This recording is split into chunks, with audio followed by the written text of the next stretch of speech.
Questions for Coach Lloyd, please raise your hand.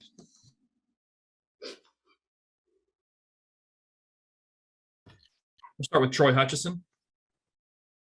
Tommy, what do you feel was the biggest difference from the first half to the second half in terms of adjustments out there on the court? I mean, I don't think it was anything complicated. I mean, I think we started out the game with good effort, and then we kind of let our guard down a little bit. And, after having some early success, I think we were up, 14 in the first half, and then really let our guard down and just got stagnant on offense and made some questionable decision-making, and then defensively just lost our effort. And then, we had a good talking at halftime, and the guys responded and played a great second half, especially defensively. And for us, it's no secret. I mean, our defense kickstarts our offense, and we were able to get a few things in transition to kind of loosen up the game a little bit. And I'm really proud of how the guys responded. And then was part of that conversation about rebounding, because you guys were down by 4 in that total at the first half, and then you out rebounded them by 11. Well, that conversation entailed everything that involved the word effort. And, rebounding would go under that category, defensive intensity, doing your job, playing unselfish on the offensive end. We talked about all those things. Next question, Brian Peterson. Tommy, a couple times this year you've talked about challenging certain players or certain groups and whatnot. Did you challenge your reserves to be more involved in terms of production? I think I think Pella's really coming on. I mean, I really feel that and see that. I just want him to just tighten up some of his decision making and his passes just a little bit. I mean, I think he's really about to turn the corner, and it's going to be a significant contributor, the second half of the season. I really challenged Justin today. Justin is really talented. Some days he's great, some days he's not. I was really disappointed at the end of the first half when he kind of traveled. We were running a last-second play, and he got a turnover, and then he missed a defensive assignment, which was more concerning, the very next possession. So, I challenged him to play better, and he came out and he played better, and when he plays better, he really helps us. Thank you. Next question, David Kelly.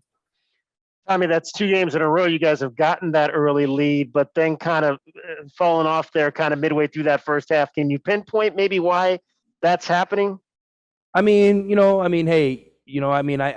have been really, steadfast in not using this lack of games as an excuse. I think that played into it a little bit. I think we got a little bit fatigued, after that initial start. And, maybe I didn't sub as much because we had a few guys with 2 fouls. So we had a few guys with 2 fouls that have a tendency to foul a lot. So it's hard to put them back in the game sometimes in the first half when, you're trying to win a 40-minute game. So, I'll take a look at some of those things. But all in all, I think, just the guys, maybe got a little bit tired, maybe a little bit selfish, and that's not a good combination.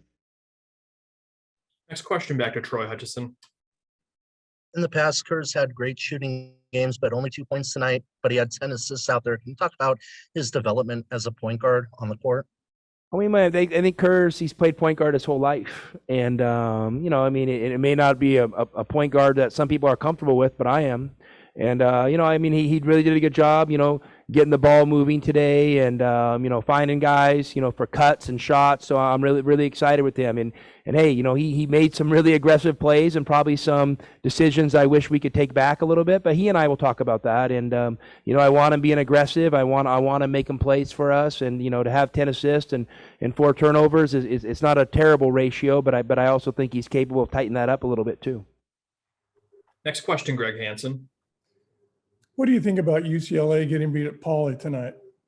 I saw it, but I just think that's conference basketball. You get in the conference season, and everybody talks about these upsets, and I always think that you gotta get for the first couple weeks or the first 4 or 5 games of a conference season to really figure out what's an upset and what's not. And just watching Oregon the last couple of games, they've really been coming on in the second half, and maybe they did that again today, but I haven't really had any chance to look at it. And for us, we're not even, UCLA is not even on our radar. Our radar is just try to take these games. We talk about going 1 hurdle at a time, and the next hurdle is Utah. And I think that UCLA hurdle is out in front of us a little bit, so we got a ways till we get there. Next question, back to Brian Peterson. For a Thursday night after 9 p.m.? What would you say the atmosphere was like? And was this one of the I better mean, ones of the year? it felt pretty good. You know, I mean, it felt pretty good. I mean, hopefully people are getting excited. You know, these players are doing a great job and they're very deserving, and it's a special group of young guys, and you know, and I know they appreciate the support. So you know, I don't know final attendance numbers or anything like that, but with everything going on in the world, you know, it's great to have a loyal fan base that comes out in trying times. So I was happy with the crowd tonight for sure. Are you a fan of your players interacting or getting involved with the crowd, kind of getting them riled up, or do you prefer them to be all business when they're out there? No, I mean, I think the game's best played when it's played with passion, and you know, and you're walking a fine line, and passion and emotion are part of it. You know, I mean, they can add fuel to the fire, and so yeah, I mean, I enjoy that stuff. I mean, I think that it makes it a fun event for everybody. And as long as it, you know, fits into a guy's personality, and he can try to get the crowd revved up and try to get, you know, his team more energized, I'm all for it. Next question, Steve Rivera. Yeah, Tommy, you kind of hinted this a couple of days ago at the press conference. You must really like how teams or try to do what you do, run. Washington was not that team. They try to throw a curve. Colorado tried to run with you. You must really like that to happen.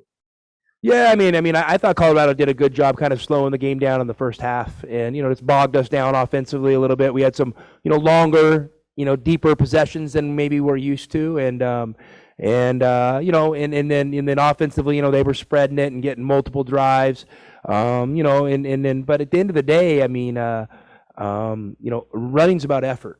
And you know, it's not easy to be a running team. It's a total misconception. You have to work hard. You have to fight hard for it, because you know, running opportunities are created by playing usually good defense. That leads to a transition opportunity, or a guy just putting his head down and pumping his arms and outrunning somebody. And you know, I mean, I think all of us here in this, you know, this media Zoom, we probably don't do sprints very often because they're hard. And these young men do, and the harder they run, the better we are.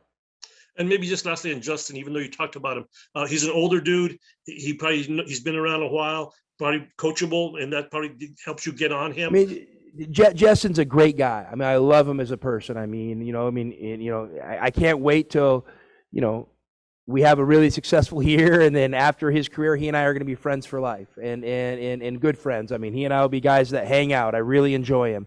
I just think, you know, he's just got to tighten it up a little bit and just be a little bit more consistent with his concentration and his effort, because he's so capable.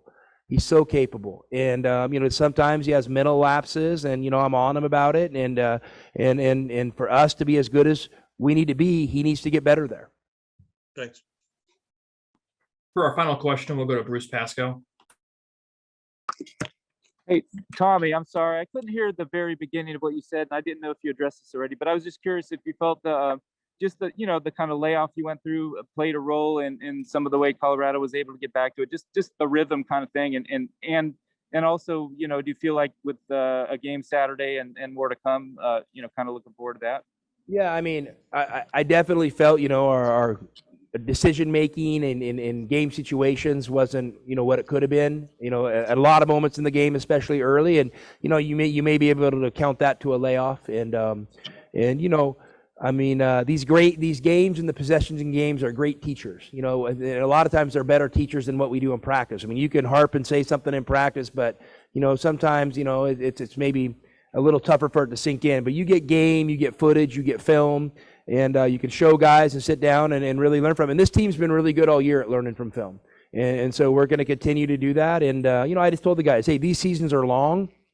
I mean, these games are tough.